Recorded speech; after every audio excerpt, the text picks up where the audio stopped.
When someone with Tourette's has a sudden outburst of swearing or movements, it can make them an easy target for jokes. But when you live with the condition, it isn't that funny. On this episode of the Oxford Sparks Big Questions podcast, we are asking, is it okay to laugh at Tourette's?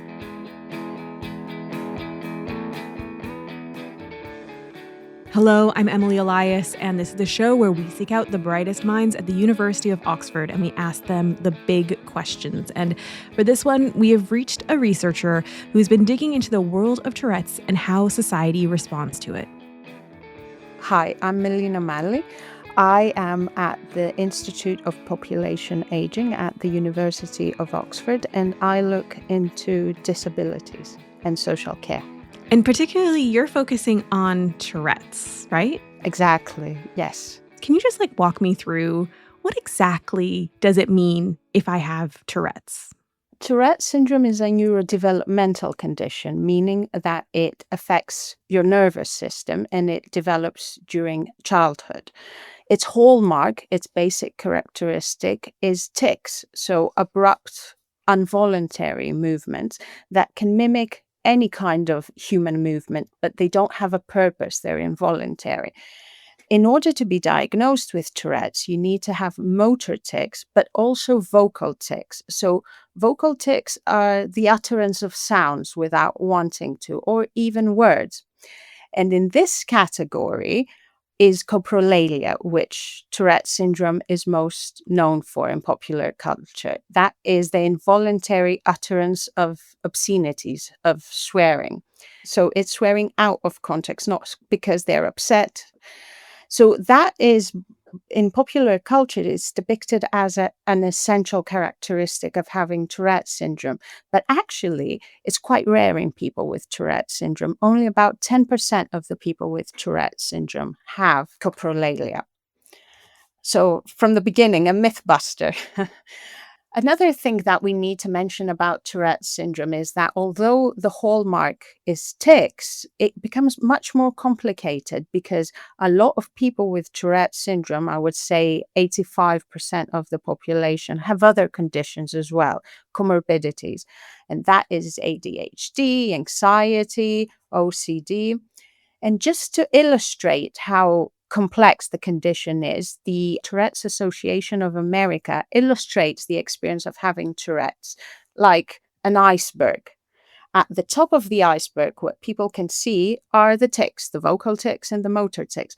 But what lies underneath, what people can't see, are the other conditions, OCD, anxiety, compulsivity. And that is what actually creates difficulties in people with Tourette syndrome. So the combination of everything.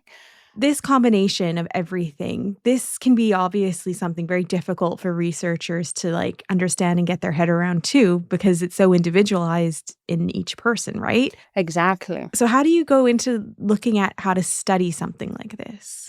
There is such a big spectrum. So there are people with Tourette's that the tics are not even visible.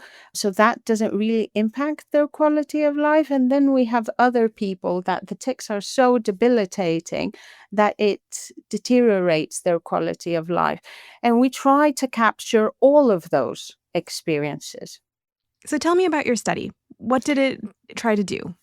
So although Tourette syndrome has always been linked to stigmatization, social rejection, and social withdrawal, there were no studies when I started looking into Tourette's to explore if stigma does exist in people with Tourette's, which aspects of their life it affects, if it affects their quality of life, and how it affects their quality of life. So that's where our study came in. So we did an online survey, which adults with Tourette's responded to, looking at the aspects of their life and how much they felt they had been discriminated in each aspect, and how that affected their quality of life.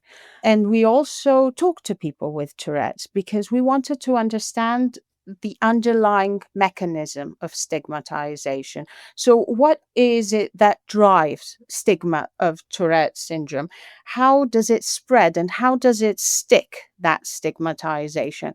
And we wanted to understand the perspective of people with Tourette's, how they see it, and also how parents of people with Tourette's see it.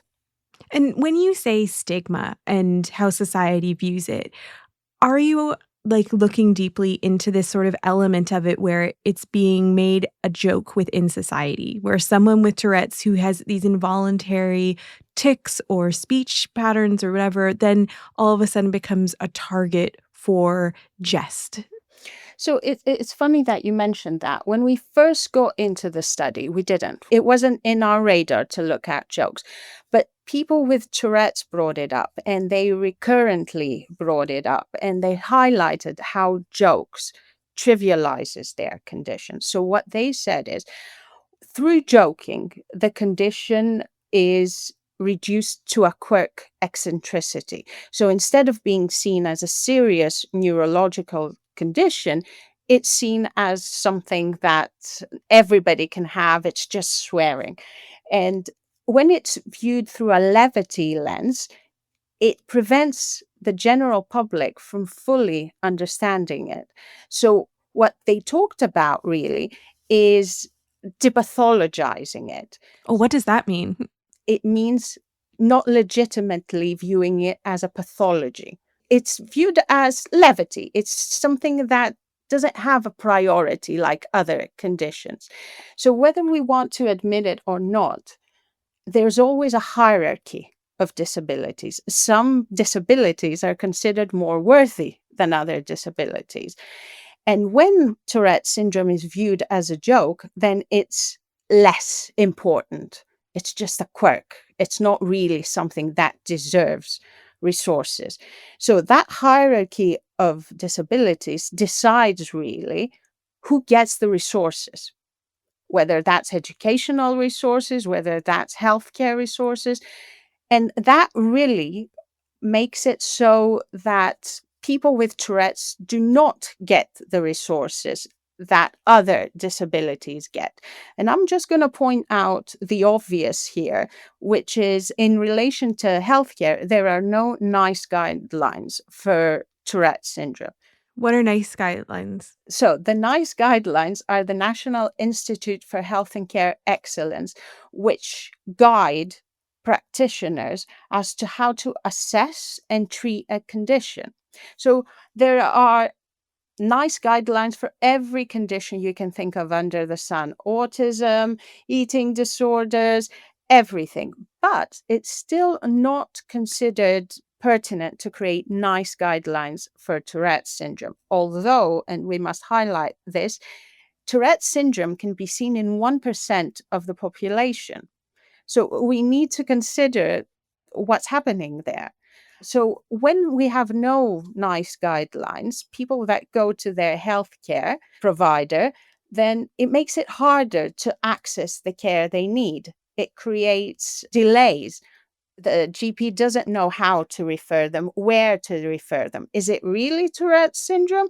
And that delays the whole process and, of course, creates more difficulties for people with Tourette syndrome. And if Tourette's is viewed within society as something that is trivial and a joke and all that sort of thing, does it also create stigma for people being who think they are suffering to actually put themselves forward to their GP to sit in that and have that uncomfortable conversation of, hey, I think something's going wrong with me or with my child or something on that neurological spectrum? Absolutely. And again, in relation to people with Tourette's, there is no pride that we see in other developmental conditions. But people with Tourette syndrome are very self conscious. And like you said, there is social withdrawal and there is a denial. And people do not want to be assessed because they're worried that they're going to be stigmatized, that their condition is going to be considered a joke. So this isn't a joking matter, yet we do see jokes happen casually all the time. What are some examples of jokes about Tourette's that have been made in popular culture that maybe have made people with Tourette's feel uncomfortable? It's everywhere. So it's a crude punchline that we've all used at some point, because it's a get out of jail free card when we swear, oops, sorry, Tourette's. And it's in our everyday discourse. It's embedded in our discourse. It's not just edgy comedians like Jimmy Carr that use it, but it's people that are very well respected in showbiz. And I'm going to point out the legendary drummer of Nirvana, Dave Grohl, the Foo Fighters frontman, which I personally love. During the Glastonbury set, he said that I'm going to use the F word in every sentence. I think I might have Tourette. Now, of course, there's no malice behind that joke, but what it does is it causally links Tourette syndrome to swearing. And that is the only story afterwards that's been told about Tourette syndrome. That's what people learn about Tourette syndrome. Then we have people like Johnny Depp in his defamation trial.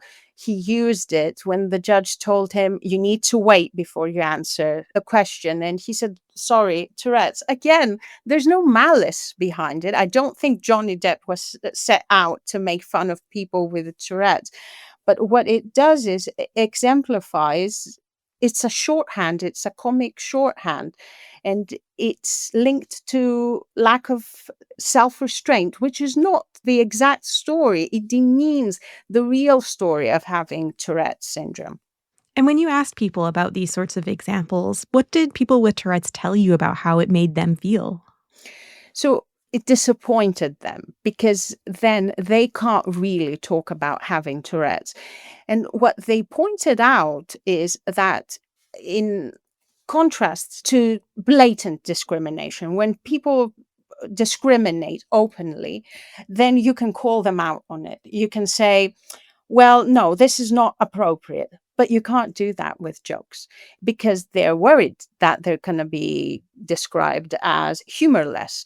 And there's nothing worse in today's society than being called humorless. There's nothing worse than being called killjoy. So people have to suck it up.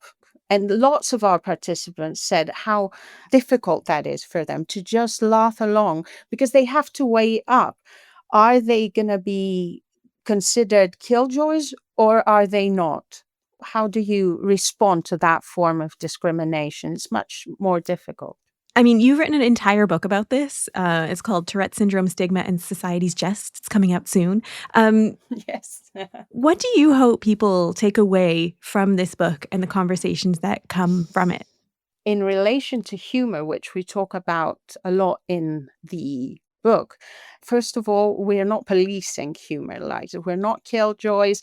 We all believe that we need laughter in our lives, but laughter and humor is a powerful tool, a very powerful tool. And like any powerful tool, it can be used for good and it can harm sometimes. And these kind of humor that we talk about perpetuates stigma and misunderstanding and marginalized the ones that are already quite marginalized. But there is another form of humor that allows people with Tourette's and other disabilities to take ownership of their stories. And in the context of the book, we talk to a lot of stand up comedians with Tourette's syndrome, and they use a rebellious form of humor, and it subverts the prevailing beliefs about the condition. So it entertains, but it also dismantles stigmatization, and it helps us, people who don't have Tourette's, to confront our own misconceptions about Tourette syndrome. So what it does is it puts a mirror to our face, and then we laugh at our own misconception and we laugh at the absurdity of our society and our ableist society that doesn't allow people with Tourette's to thrive. So going back, do we laugh at Tourette syndrome? I think it's more funny to laugh with people with Tourette syndrome while they make fun of the ableist society we live in.